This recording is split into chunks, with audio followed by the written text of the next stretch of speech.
जिहादियों की कब्र खुदेगी हिंदुस्तान की धरती पर। इसी तरह के बहुत सारे साइन बोर्ड 9 अगस्त को महाराष्ट्र के भिवंडी में होने वाले एक एहतजाज और प्रोटेस्ट में बहुत सारे लोगों के हाथ में थे। इस साइन बोर्ड में एक वर्ड यूज किया गया है, जिहादी।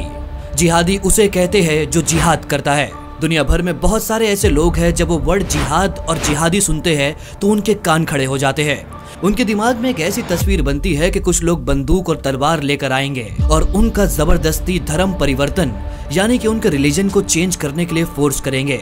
या आज के सोशल मीडिया के दौर में जिहाद को एक और टर्म के साथ यूज किया जाता है जिसे कहा जाता है लव जिहाद। लव जिहाद, लव जिहाद, लव जिहाद।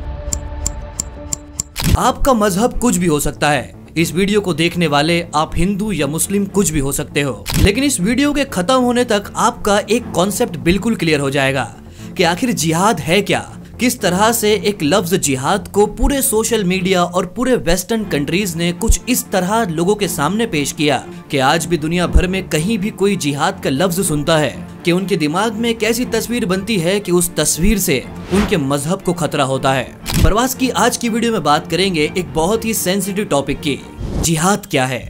जिहाद एक अरबिक वर्ड है जो जहद से बना हुआ है, जिसका मतलब होता है जद्दोजहद, कोशिश या टू स्ट्राइव।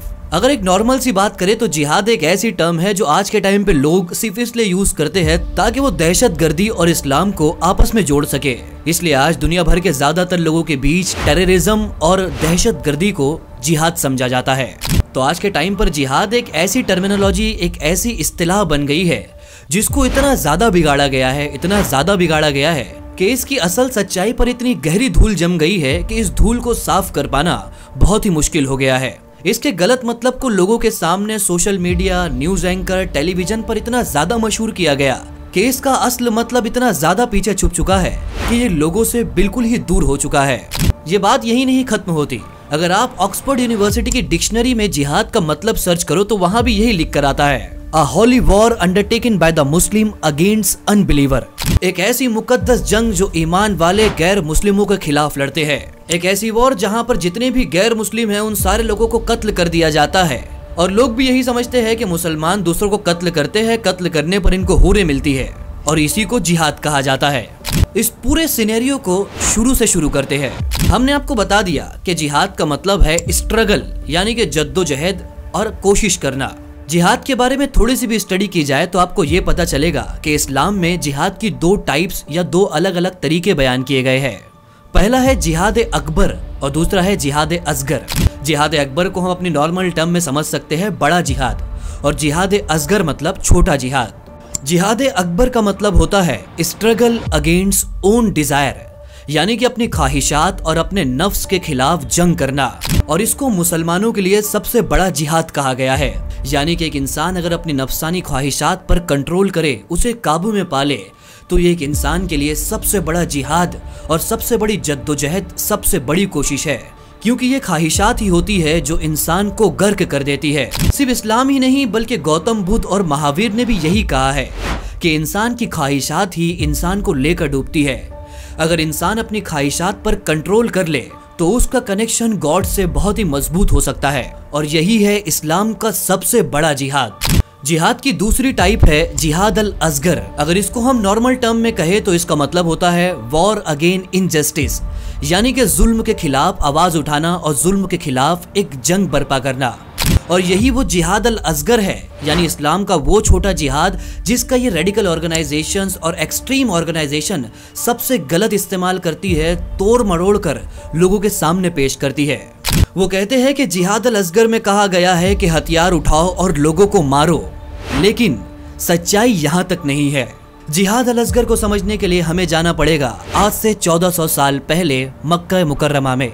जिस वक्त हुजूर सल्लल्लाहु अलैहि वसल्लम ने लोगों को इस्लाम की दावत देनी शुरू की और लोगों ने इस्लाम कबूल करना शुरू किया, तो उस वक्त मक्का में मुसलमानों की तादाद बहुत कम थी, और इस वक्त मक्का में जो गैर मुस्लिम या नॉन मुस्लिम थे उनकी तादाद बहुत ही ज्यादा थी। ये लोग मुसलमानों को अलग अलग तरह की तकलीफ दिया करते थे। इस वक्त मोहम्मद सल्लल्लाहु अलैहि वसल्लम और इनके साथी जो सहाबा थे उनको मक्का में अलग अलग तरह की तकलीफ दी जाती थी। लोग इनका रास्ता रोक देते, इनको गालियां देते, इनको कैद कर लेते, इनको कत्ल करने का मंसूबा तक बनाते थे। हुजूर सल्लल्लाहु अलैहि वसल्लम के साथियों को मारा पीटा जाता था, अलग अलग तरह से टॉर्चर किया जाता था और ये टॉर्चर मक्का में 1-2 हफ्ता नहीं बल्कि 13 सालों तक चला। इन 13 सालों में हुजूर सल्लल्लाहु अलैहि वसल्लम ने कभी भी अपने साथियों को ये हुक्म नहीं दिया कि तलवार उठाओ और लोगों को मारना शुरू कर दो। प्रॉफिट मोहम्मद सल्लल्लाहु अलैहि वसल्लम ने अपने साथियों से एक ही चीज कही कि साथियों सब्र करो।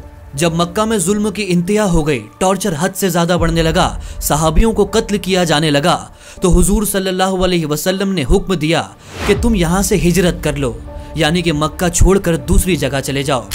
जब आपके साथी मक्का छोड़कर मदीने की तरफ और दूसरी तरफ जा रहे थे तो आपके साथियों का रास्ता रोका गया और जब ये लोग मदीना पहुंचने वाले थे तो मदीने वालों से कहा गया कि तुम इन्हें मदीने में दाखिल होने नहीं देना। अगर तुमने इन्हें मदीने में दाखिल होने दिया तो हम तुम पर जुल्म करेंगे। मक्का से मदीना जो लोग माइग्रेट कर रहे थे, जो लोग हिजरत कर रहे थे, इन सहाबियों को बहुत ही तकलीफ दी गई। किसी को अपने बीवी बच्चों को छोड़कर अकेले जाना पड़ा, किसी का सारा सामान, सारी प्रॉपर्टी मदीने में जब्त कर ली गई, लेकिन फिर भी किसी ने तलवार नहीं उठाई। वो लोग वहां से हिजरत कर गए। जब मदीने में भी मुसलमानों पर बहुत जुल्म होने लगा तो उस वक्त अल्लाह के नबी प्रॉफिट मोहम्मद सल्लल्लाहु अलैहि वसल्लम ने अपने साथियों से कहा कि तुम उन लोगों से जंग करो जो तुमसे जंग करना चाहते हैं और जंग में कभी भी ज्यादती मत करो, क्योंकि अल्लाह ताला ज्यादती करने वालों को पसंद नहीं करता। इस पूरे वाक़े से समझ में आता है कि पहला स्टेप है नजरअंदाज करो, दूसरा स्टेप बर्दाश्त करो, तीसरा स्टेप हिजरत करो और चौथा स्टेप अपने बचाव के लिए और अपनी हिफाजत के लिए दिफा करो।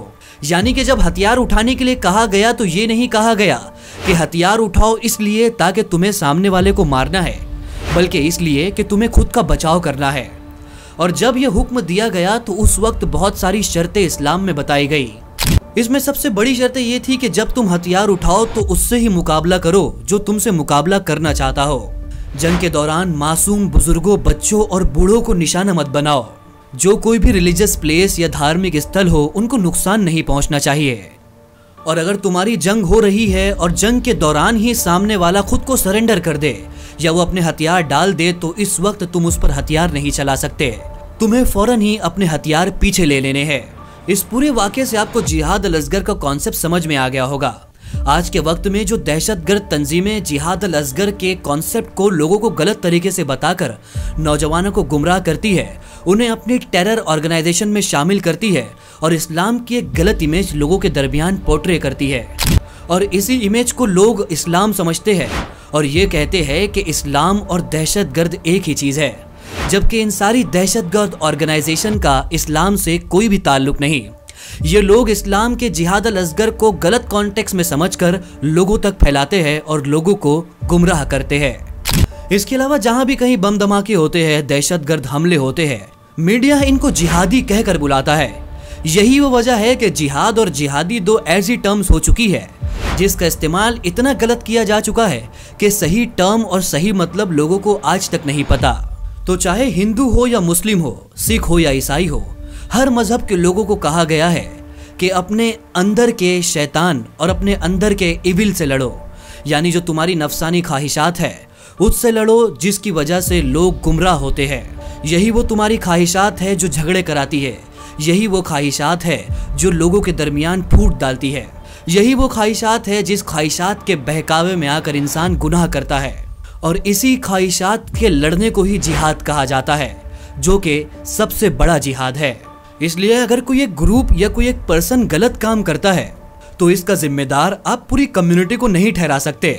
उम्मीद करते हैं कि प्रवास की वीडियो आपको जरूर पसंद आई होगी। हमारे इस वीडियो को लाइक करते हुए चैनल को जरूर सब्सक्राइब करें और इस वीडियो को अपने दोस्तों और फैमिली मेंबर्स तक जरूर शेयर करें ताकि उनको भी जिहाद का असल मतलब समझ में आए। हमारी अगली वीडियो किस टॉपिक पर होनी चाहिए हमें कमेंट सेक्शन में अपनी राय जरूर दें। मुलाकात करते हैं हमारी आने वाली अगली वीडियो में। तब तक के लिए अल्लाह हाफिज।